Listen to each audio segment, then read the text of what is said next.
Et coucou tout le monde. J'espère que vous allez bien. Je vais tourner la caméra un petit peu par là. J'espère que vous allez bien et que vous passez un bon VPE. Que tout se passe bien pour vous. Alors, il est 19h05 et comme hier, on va faire 1 heure de retouche, enfin 50 minutes de retouche. Et je vais vous montrer un peu comment je travaille les effets spéciaux en vous proposant de faire 3 effets spéciaux facilement. Il va y avoir du Harry Potter avec un Lumos, il va y avoir du Star Wars avec un sabre laser, et ensuite on verra comment gérer la fumée avec une photo de Mélusine, la BD Mélusine, la sorcière. Je ne sais pas si vous voyez qui c'est. Mais on va faire ça, on va essayer de faire ça en 50 minutes. On va voir comment ça se passe. Je ne sais pas si je vais avoir le temps de faire les 3 effets, mais on va tenter ça. Donc c'est parti, je vais vous partager mon écran. Voilà. Donc on a une photo d'une sorcière serre d'aigle très connue dans le monde de la magie. Monte ton volume de micro, tout à fait. Je vais le faire de ce pas. Voilà. Là, c'est mieux. Donc, une sorcière très bien connue dans le monde de la magie, j'ai nommé Laurie, alias la photographole. Ah ouais, c'est moi. Ouais, c'est toi. Ok, elle s'est pas reconnue sur cette photo. Bon, bah écoute. Là, je sature. Bah, il faut savoir. Il faut savoir. Du coup, une photo où on va faire un Lumos. On va débloquer notre calque en bas. Ah, d'ailleurs, il faut que je bouge la caméra. Je vais plutôt la mettre à gauche. Voilà, pour que vous ayez les calques. Ouais, vous m'ennuyez de ouf. Je débloque le calque 0 et je vais pouvoir commencer ma retouche. Donc Photoshop, s'il y en a qui ne connaissent pas, c'est basé sur les calques. Donc on empile des calques pour créer des effets. Pour créer un calque, on a ici l'outil calque nouveau ou le raccourci image TTRL-N. On a en bas à droite un petit plus aussi pour en créer un nouveau qu'on va utiliser tout de suite. Et voilà notre calque de créer. Donc là, je peux faire un peu tout ce que je veux. C'est le but de Photoshop. Et en empilant les calques, je vais pouvoir retoucher donc chaque couche de ma photo. On ne voit pas la barre du bas. Ok, vous êtes comme ça. Ok, non mais je vois. Je vois le genre de gens que vous êtes. On va commencer par retoucher ici la petite softbox qu'on voit. Il y a plusieurs solutions. Moi, personnellement, j'utilise l'outil correcteur localisé en faisant quelque chose comme ça. Voilà.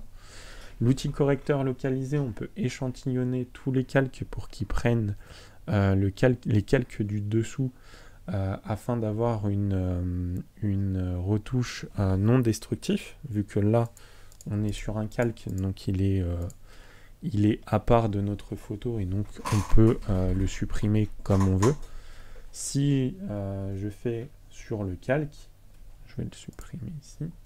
Si je fais sur le calque l'outil localisé, on voit ici qu'on ne peut pas le gérer, il est sur notre photo. Donc c'est assez bête, on va dire, de faire ça. Vaut mieux gérer ça sur un calque à part et c'est ce qu'on a fait là. Alors, pour l'effet Lumos, donc si vous ne connaissez pas l'univers d'Harry Potter, le Lumos, c'est un sortilège qu'utilisent les sorciers pour allumer leur baguette. C'est la lampe de poche du sorcier, tout simplement. On va créer un nouveau calque et on va faire tout simplement un halo, une lumière au bout de la baguette. Donc on va zoomer dessus. On va prendre notre pinceau arrondi flou, Lumos Maxima, c'est ça. Pratique comme lampe de poche, effectivement, mais le problème c'est qu'il faut quand même avoir sa baguette. Donc l'un dans l'autre, une lampe de poche, une baguette. Bon, avec la baguette, tu peux faire plus de choses qu'une lampe de poche, mais bon, Techniquement, c'est un peu la même. Du coup, c'est use moins de piles, c'est vrai. C'est vrai. C'est écolo. C'est clair. Du coup, on va poser avec notre pinceau un rondi flou et une couleur blanche. On va juste faire un POC de lumière, donc juste faire un clic. Et on a déjà un halo blanc qui apparaît. Et c'est déjà pas mal, voilà, merci, au revoir. On a notre Lumos. Non, on va lui donner une petite teinte bleue. Donc on va recréer un nouveau calque par-dessus. Et on va venir prendre une lumière un peu bleutée pour l'effet un peu magie qu'on va mettre sur notre calque blanc pour que ça recouvre. Et ensuite, on va jouer avec les modes de fusion. Qu'est-ce qu'un mode de fusion? Très bonne question. Le mode de fusion, en fait, permet à deux calques de se gérer, de se superposer avec des modes différents. Je ne vais pas tous vous les montrer, mais moi, ce que j'utilise le plus, c'est lumière tamisée. Pour le point technique, en fait, ça va utiliser les niveaux de gris. Donc, tout ce qui est niveau de gris, en fait, ça va se superposer avec le calque d'en dessous. Et donc, ça va créer, du coup, une lueur au niveau de notre couleur. Donc, ça va se mélanger avec le calque du dessous en gardant les niveaux de gris. Voilà. À peu près mais pour nous, en fait, ça fait, comme son nom l'indique, une lumière tamisée. Et donc, le bleu sur la lumière, ça va donner un halo bleuté. C'est le mode de fusion que j'utilise le plus avec superposition, mais je ne vais pas vraiment vous en parler dans cette conférence. Mais superposition sur le fond noir avec une image aussi avec un fond noir. Superposition va retirer le noir du calque du dessus pour permettre en fait une transparence entre les calques. Voilà. C'est pourquoi l'ordre des calques est important. C'est tout à fait.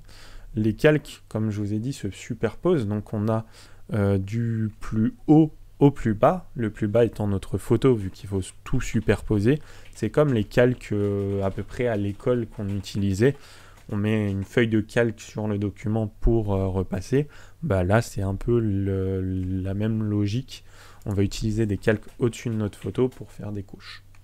Tout à fait. Et si là, du coup, je mets mon calque bleu en dessous du calque blanc, on voit qu'il est derrière. Si vous avez compris cette logique de calque, vous avez compris à peu près pas mal de choses sur Photoshop. En tout cas, la logique de Photoshop. Donc, on voit que notre Lumos est créé, mais c'est pas méga réaliste en termes de lumière, puisque là, on a une grosse source de lumière, mais voilà, elle est bleutée, on n'a pas de reflet, on a le gros flash ici qui prend un peu toute la lumière sur notre photo. On va gérer ça. Alors, comment on va faire ? Moi, ce que j'aime bien faire dans un premier temps, c'est faire une courbe de transfert de dégradé. Je vais vous expliquer après ce que c'est. Prendre une couleur noire et une couleur blanche. Alors, j'ai mis ce clic. Hop, voilà. La courbe de transfert de dégradé, qu'est-ce que c'est? Ça va nous mettre de la couleur dans les hautes lumières et dans les ombres. Ici, on a du noir, on voit qu'il va se mettre dans les basses lumières et du blanc dans les hautes lumières. Et ce qui fait que quand on le met en lumière tamisée, on obtient un peu plus de contraste sur notre photo. Moi, j'aime bien utiliser cette façon de faire pour avoir plus de contraste sur mes photos. Il y a d'autres techniques qui se font très très bien, mais voilà, c'est une technique que je fais et qui me plaît beaucoup. On va pouvoir baisser un petit peu l'opacité de ce calque-là pour avoir un effet un petit peu moins poussé. Et on va mettre un peu de bleu, de reflet bleu sur notre modèle, sur notre sorcière. On va créer un nouveau calque. On va prendre la même couleur bleue que le Lumos. On va prendre notre pinceau, j'ai du mal avec ce mot, arrondi flou. Et on va tout simplement badigeonner notre Laurie de bleu. Voilà. Elle est plus belle comme ça, je trouve. Non? T'en penses quoi? Merci. Franchement, comme ça, c'est parfait. C'est parfait. On n'a plus de défauts, plus rien, on est bien. Non. Alors, tu prends un oiseau pour peindre. Ah oui, j'ai. Et donc, on va mettre en lumière tamisée, descendre l'opacité de notre calque pour venir faire une simple lueur bleutée. Voilà, un truc comme ça. On voit ici qu'on a beaucoup dépassé parce que on a fait ça un peu à l'arrache. On va utiliser ce qu'on appelle des masques de fusion. Dans Photoshop, vous avez l'outil gomme, mais cet outil, en fait, est destructif. Comme je l'ai expliqué tout à l'heure, un outil destructif, c'est quand on le fait, on ne peut plus rien faire après. On ne peut pas remettre de la matière, on est obligé de faire CTRL-Z, mais ça remet ce qu'on a fait avant. Du coup, au niveau de la précision, si on se trompe, on est obligé de faire un CTRL-Z et de refaire le même mouvement. C'est assez pas très précis et ça manque au niveau de la précision. Du coup, ce qu'on va faire, on va créer un masque de fusion. Cet homme a tellement l'habitude de faire des live tutos. Non, en plus, c'est pas vrai. On va faire un masque de fusion. En bas, ici, vous avez un petit icône, un carré avec un rond noir. C'est un masque de fusion. Et le masque de fusion va nous permettre, en fait, de masquer, vu que c'est un masque, jusque-là, vous devez suivre, de masquer, en fait, notre calque.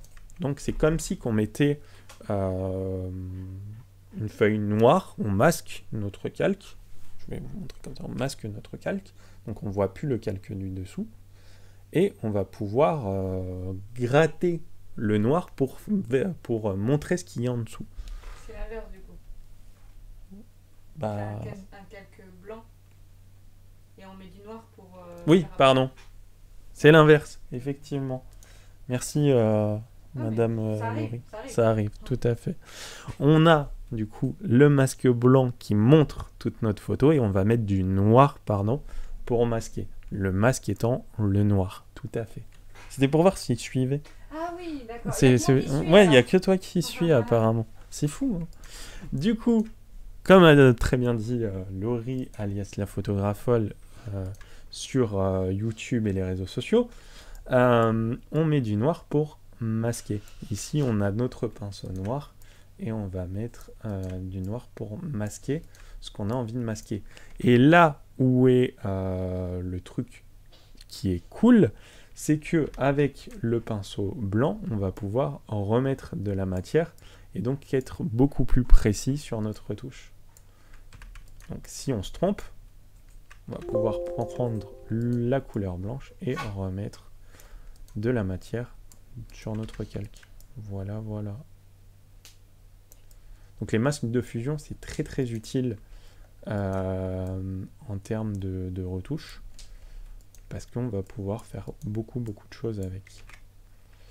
Donc là on est pas mal ici. Et merci pour le follow T-Watt6 et bienvenue au Virtual Photo Event. Que la force du photon t'accompagne. Ça m'avait manqué de dire ça. Du coup, on va ensuite retravailler notre lumière en faisant ce qu'on appelle un Dodge and Burn. Alors, vous allez voir que moi je le fais complètement à la truelle, mais ça marche vraiment bien. Pour faire un Dodge and Burn, on va utiliser ce qu'on appelle les niveaux de gris. Donc on va créer un nouveau calque. On va ici prendre une couleur grise, donc ici c'est ce qu'on appelle le gris neutre à 50%, et on va le mettre en lumière tamisée. Ici on a une petite option qui s'affiche, il va falloir la cocher pour mettre la couleur neutre, pour le mode de lumière tamisée, il parle du 50% de gris, donc c'est ça qui nous intéresse, et on va valider. on a ici notre calque de niveau de gris qui s'affiche. On va le dupliquer, donc en le faisant glisser sur le petit plus ici, et on va le renommer. Alors, oui, d'habitude, je ne renomme pas mes calques, mais là, on va les renommer pour que vous compreniez un petit peu plus et mieux. On va le renommer haute lumière et on va le renommer basse lumière.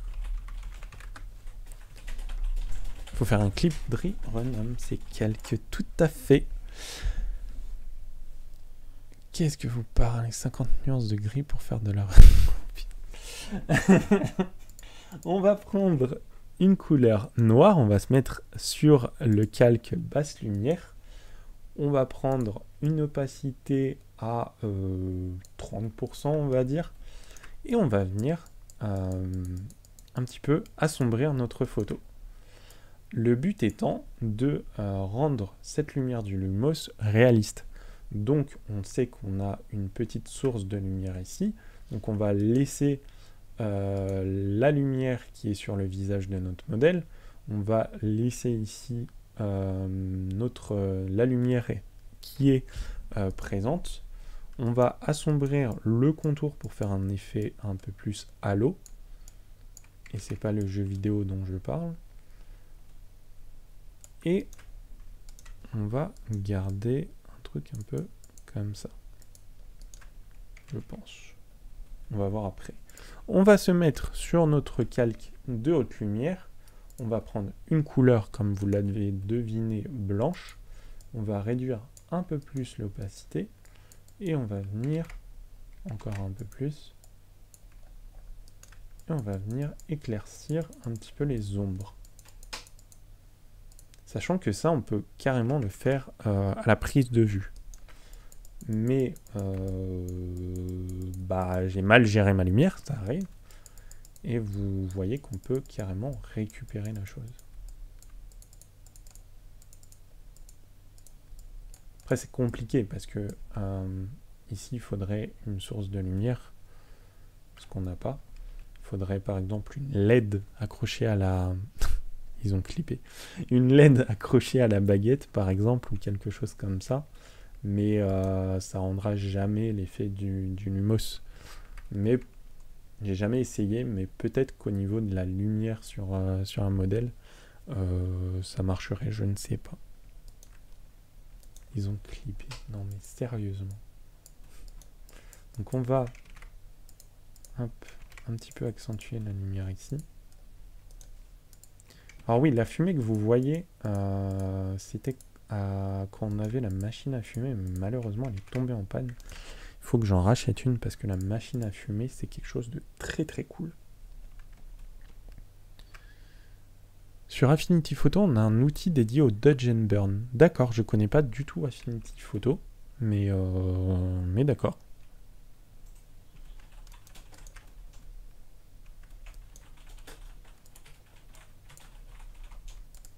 On va éclaircir encore un petit peu ici. Voilà. Ok. Plein shooting pirate. Ouais, elle a lâché en plein shooting. Voilà, donc là, on a un peu notre halo lumineux. On va faire une autre courbe de transfert dégradé. Alors ça, c'est selon vos goûts, j'ai envie de dire.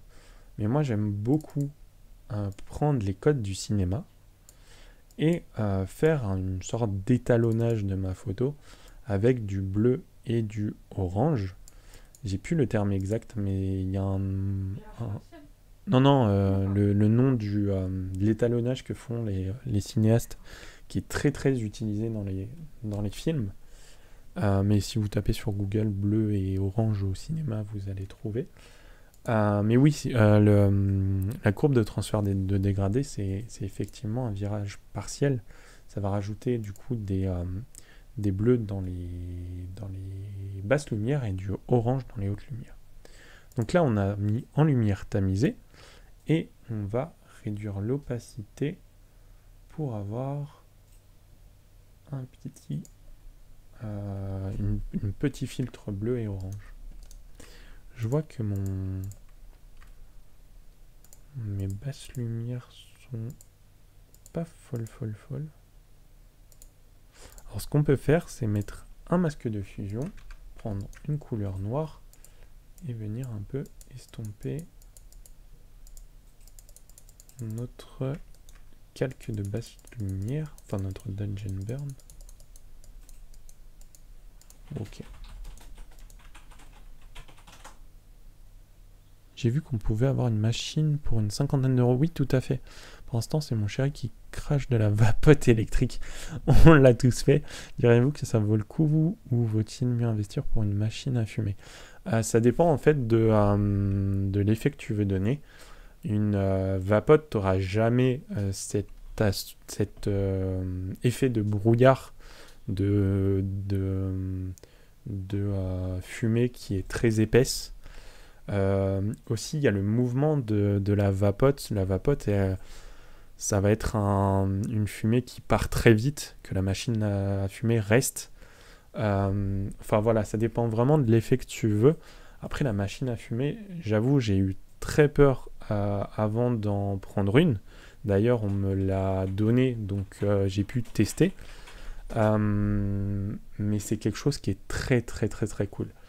Faut pas avoir peur, je le fais au studio, donc chez moi, dans une pièce close, une petite pièce en plus.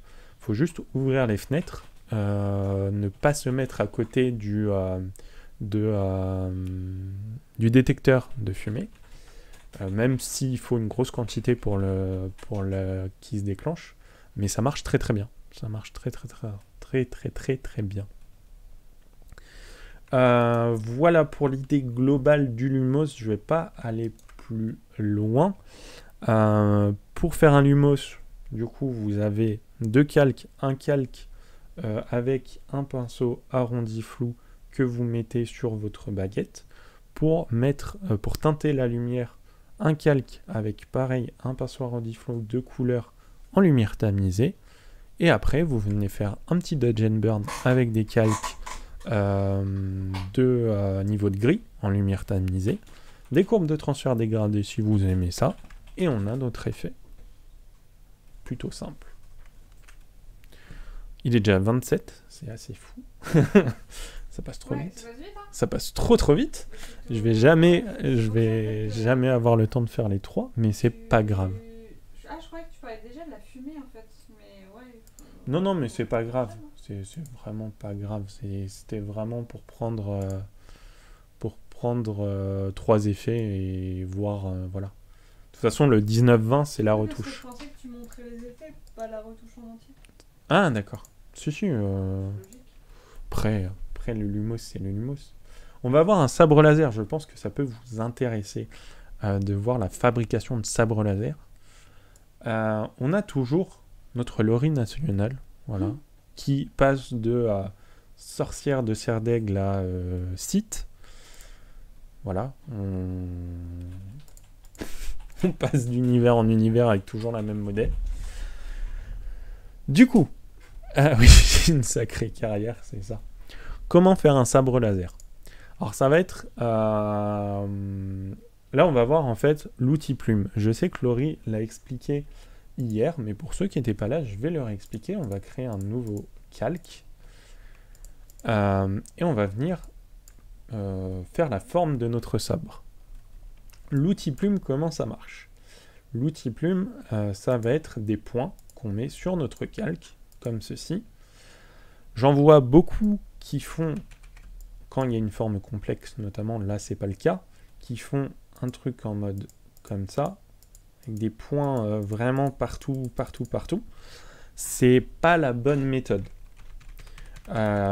Si vous voulez pas cliquer comme un acharné sur votre outil plume, ce que je peux vous conseiller de faire, et Laurie l'a très bien expliqué hier, c'est d'utiliser les courbes de Bézier. Les courbes de Bézier, c'est quoi? Quand on clique, quand on fait un point et qu'on garde enfoncé notre clic, on a ici une ligne qui apparaît. C'est ce qu'on appelle une courbe de Bézier. C'est un outil qui est utilisé dans les logiciels de retouche, dans la 3D également. On a ici une courbe avec deux points qui se forment.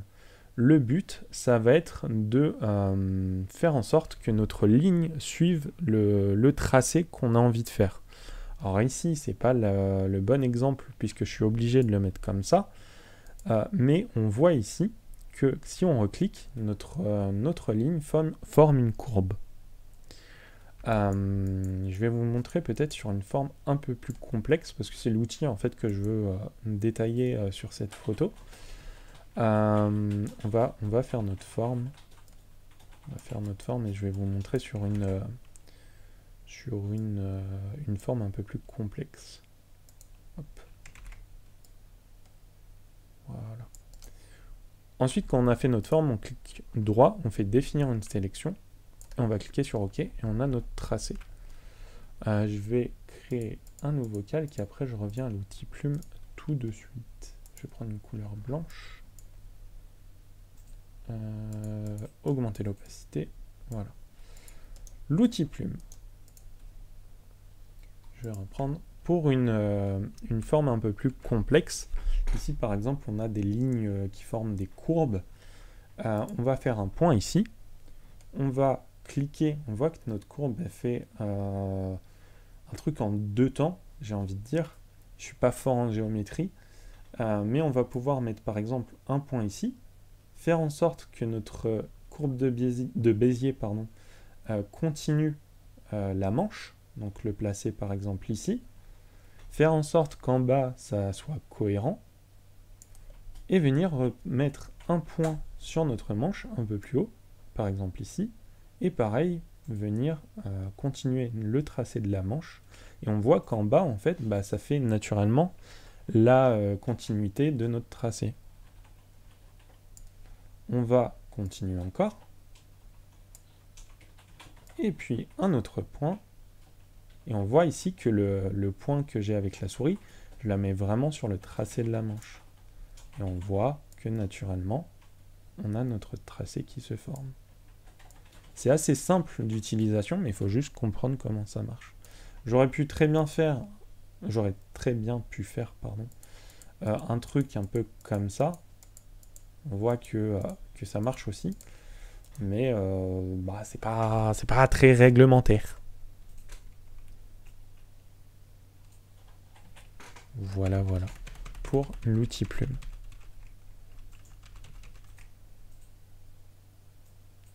Un point que l'on aurait mis en trop. Tu as logiquement ici l'outil suppression de points d'ancrage. Si tu restes appuyé sur l'outil ou alors en haut, tu as... Non, tu ne l'as pas. Non, tu ne l'as pas. Ou clic droit, effectivement, ouais. Suppression du point ici. Enfin, il y a vraiment beaucoup de façons de faire. On peut faire ici outil suppression et on vient cliquer. Enfin voilà. Alt dessus aussi peut-être effectivement. Non, ça rajoute un point du coup. Enfin voilà. Ah oui, non, j'étais avec l'outil suppression. Donc peut-être... Non, ça rajoute un point. Enfin voilà, il y a plusieurs façons de faire. Donc on revient au sabre laser. On a notre forme ici de sabre qui a été créée. On va voir comment l'allumer. Parce qu'on est d'accord que dans Star Wars, les sabres laser émettent une couleur. Ici, on a un petit sabre laser parce que c'est un sabre laser qui n'est pas très quali.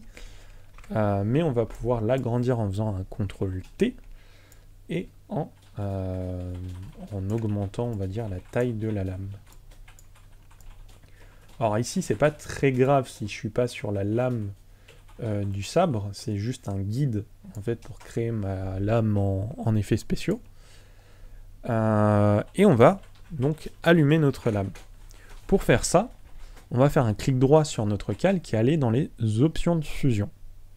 Ici, on a options de fusion, ça va nous ouvrir une boîte de dialogue avec plein d'options. Je ne vais pas tous vous les décrire parce que ça prendrait beaucoup trop de temps, mais on a ici lueur externe et lueur interne, et c'est un peu ce qu'on veut pour éclairer allumer notre sabre laser. On va les activer et on voit déjà que on a un effet qui est plutôt pas mal. C'est une cite, donc on va lui mettre une couleur rouge. Parce que bon, les sites, ils ont tous des cristaux de sabre laser rouge. Hop, je vous réfère à mon article de blog sur mon site internet Driss Studio Photographie pour savoir les couleurs de sabre laser. Voilà, petite pub. Donc on va jouer avec la taille du style de calque. Ici, on va augmenter l'étendue. Augmenter l'étendue, le mettre à 100%. Parce que si je le mets à 1%, on voit qu'on a beaucoup de délimitation. Et si on met à 100%, ça fait une lumière un peu plus diffuse, c'est un petit peu mieux. On va peut-être même le mettre à 90%, je pense. Voilà. On va augmenter l'opacité à 100% et on va un peu faire la même chose avec la lueur interne. Ici, on va mettre une couleur rouge un peu plus flashy.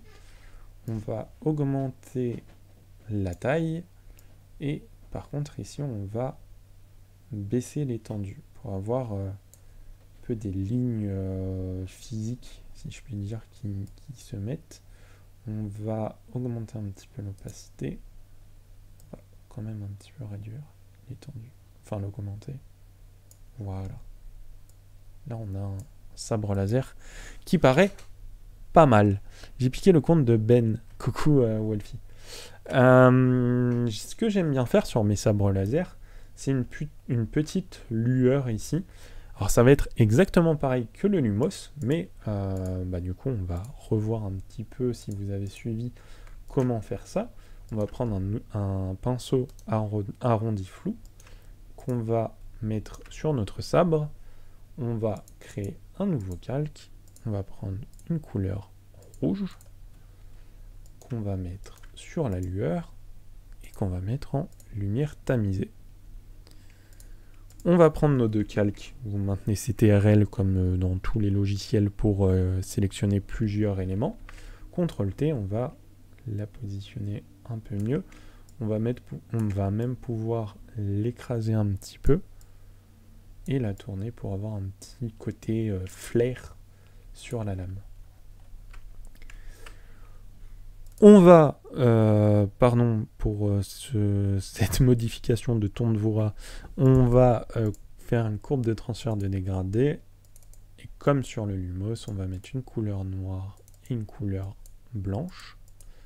C'est un peu j'ai la même façon de retoucher mes photos. Donc ça va se répéter. Et on va baisser l'opacité. Voilà.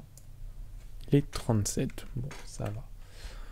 On va, pareil que sur le Lumos, gérer un peu mieux notre lumière parce que là on a une lame de sabre laser qui illumine notre scène, donc on a logiquement des reflets rouges ici. On va aussi travailler du coup un peu la fumée pour avoir le thème que je voulais aborder sur l'autre photo qu'on n'aura, je pense, pas le temps de retoucher. Et après, on aura fini notre photo.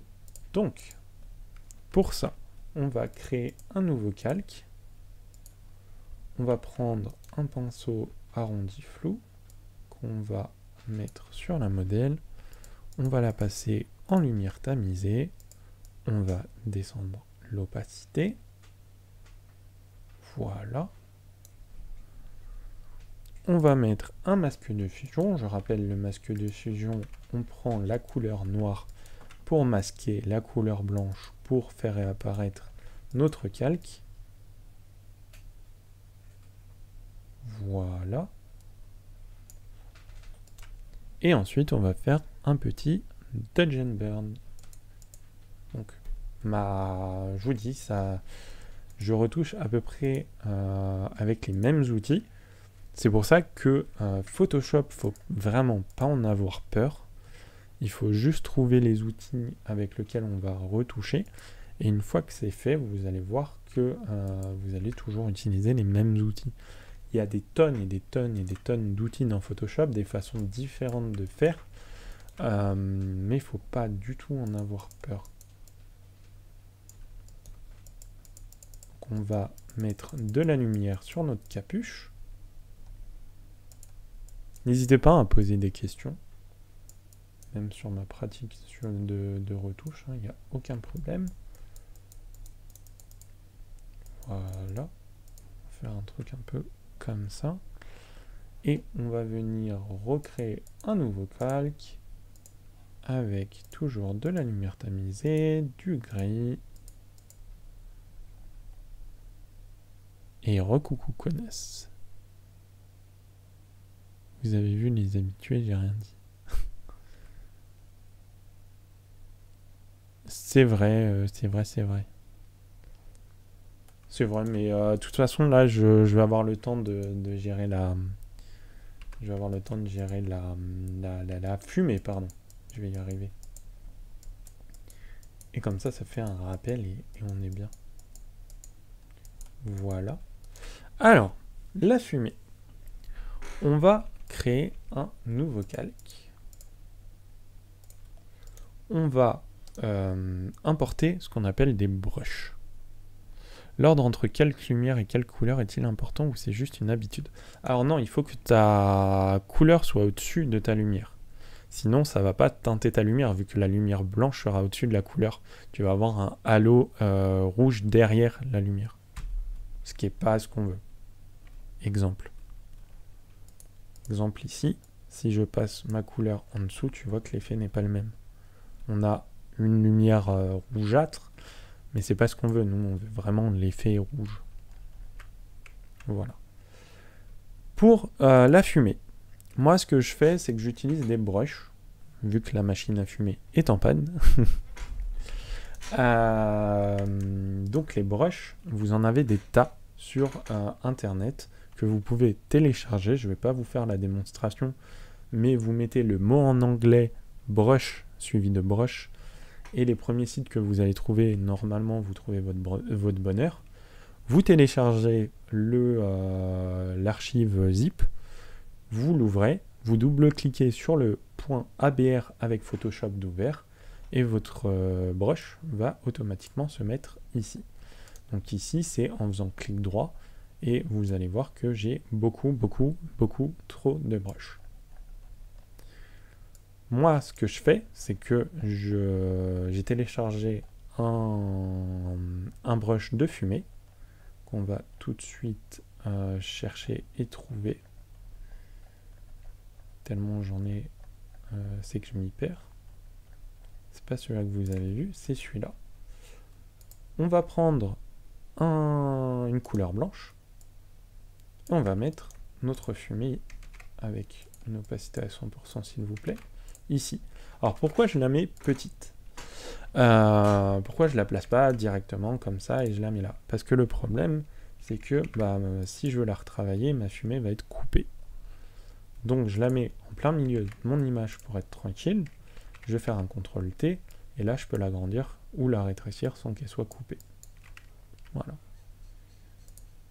Donc là du coup, je vais l'agrandir, je vais la tourner un petit peu.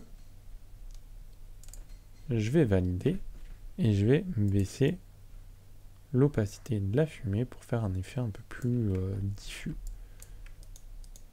Donc déjà là on est pas mal. Ce que je peux faire aussi, c'est recréer un nouveau calque. On va mettre notre brush pareil ici.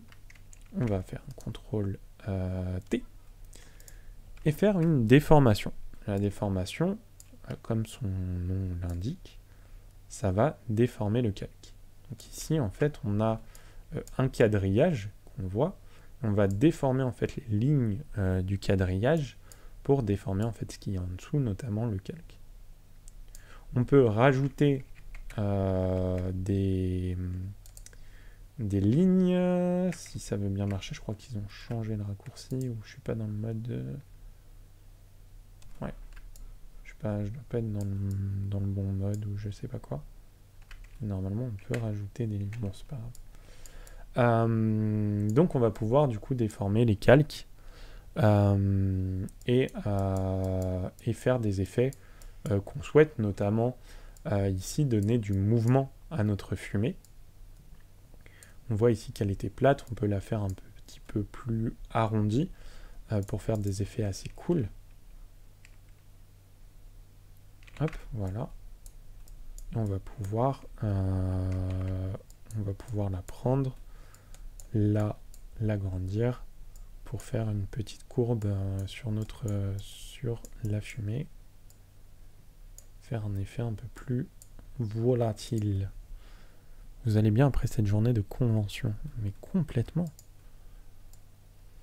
Et on va diminuer pareil l'opacité pour avoir un effet, une traînée de fumée comme ça, qui est plutôt classe.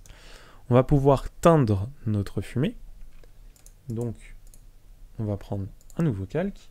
On va prendre une couleur rouge. On va prendre notre pinceau. Et on va pouvoir mettre une couleur rouge et le mettre en lumière tamisée. Comme je vous ai dit, j'utilise beaucoup la lumière tamisée. Voilà. Et on a un tracé de fumée qui est plutôt cool. Après, on va pouvoir mettre, si j'ai un peu le temps, oui, j'ai le temps, des petites étincelles. Donc, on va voir comment faire ça.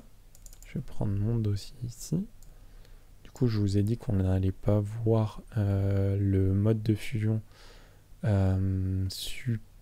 superposition, pardon, mais on a le temps de le voir. Hop, on va prendre nos petites étincelles. Alors les images, il vaut mieux prendre des images libres de droit sur des bases de données comme Pixabay, comme FreePix, je crois que c'est le site. Voilà, donc vous tapez étincelle, vous tapez feu, vous tapez tout ce que vous voulez et vous pouvez télécharger, utiliser librement les images. Et donc là, du coup, vu qu'on a un fond noir avec une photo assez sombre, ce qu'on va pouvoir faire, c'est ici mettre le mode de fusion, superposition. Et là, on voit que le noir disparaît et nous laisse du coup que les petites étincelles. Et on a vu sur notre image qu'on a un petit halo ici orange. Et avec le mode superposition, on le garde. On a aussi ce halo orange. Donc c'est bien le noir qui disparaît en mode superposition si vous avez derrière une photo avec du noir. Ça ne marche pas par exemple sur les fonds blancs. Si vous avez un fond blanc et que vous faites superposition, bah ça va pas marcher. Ça va, je crois, rien faire. Ici, le halo orange, je suis pas très fan. Donc ce qu'on va faire, on va travailler notre calque d'étincelles, et notamment en utilisant ici un réglage et un niveau. On va cliquer dessus, et ici on a une sorte d'histogramme qui apparaît, et on va baisser les tons sombres, pour n'avoir que les petites étincelles et ne plus avoir le halo orange qu'on avait à droite. On va faire OK. Alors oui, on peut utiliser les calques de réglage, mais je ne l'ai pas fait volontairement, puisque la photographole va vous montrer comment les utiliser demain à la même heure, à 19 h. Donc je ne vais pas vous spoiler. Ensuite, on va pouvoir faire un nouveau réglage. Ici, un réglage teinte et saturation. Alors, la teinte et saturation, ça va nous permettre de changer, comme on le voit ici, la couleur de nos étincelles. On peut les mettre en bleu, si on a envie. On peut les mettre en violet, si on a envie également. Nous, on va chercher une couleur un peu plus jaune. Ici. Voilà. Et on a une photo qui est plutôt cool. Est-ce que tu proposes une formation ou autre? Tout à fait. Tout à fait. Et je voulais en parler dans une minute. S'il y a du spoil, c'est ban. Oui, tout à fait. Alors, bon, on est bon. On est bon. De toute façon, je vous ai expliqué tout ce que je voulais, vous expliquer. En effet, on propose un accompagnement avec la photographole. Ça fait pas longtemps qu'on l'a mis en place. Je vais remettre la webcam. Voilà. On propose un accompagnement, notamment moi je suis spécialisé sur la partie Photoshop. On a mis ça en place donc là il n'y a pas si longtemps que ça, et ça vous permet en fait d'avoir un accompagnement quasi quotidien sur Discord. Il y a plusieurs formules de disponibles et du coup on vous accompagne d'un objectif A à un objectif B. C'est un accompagnement qui est personnalisable. Donc il y a un questionnaire au début, on vous pose des questions et c'est très personnel et on vous accompagne du coup vers votre objectif. Je l'ai très mal vendu, mais c'est pas grave. Donc c'est Pratique Photo. Vous pouvez d'ores et déjà aller voir notre site, c'est www.pratiquephoto.fr. Et voilà. Le stress. C'est le stress. Donc, si vous avez des questions, n'hésitez pas. Sur ma pratique de la retouche. Et où on peut trouver cette formation, donc sur pratiquephoto.fr. Et vous avez tous les tarifs et toutes les explications nécessaires. Du coup, oui, si vous avez des questions, n'hésitez pas. Est-ce que vous utilisez Photoshop pour faire des effets spéciaux? Est-ce que ça vous dit de faire des effets spéciaux? Est-ce que vous avez envie de partir dans de la retouche FX? Dites-moi tout. Est-ce que Photoshop vous fait peur? Parce qu'à beaucoup de personnes, Photoshop fait peur.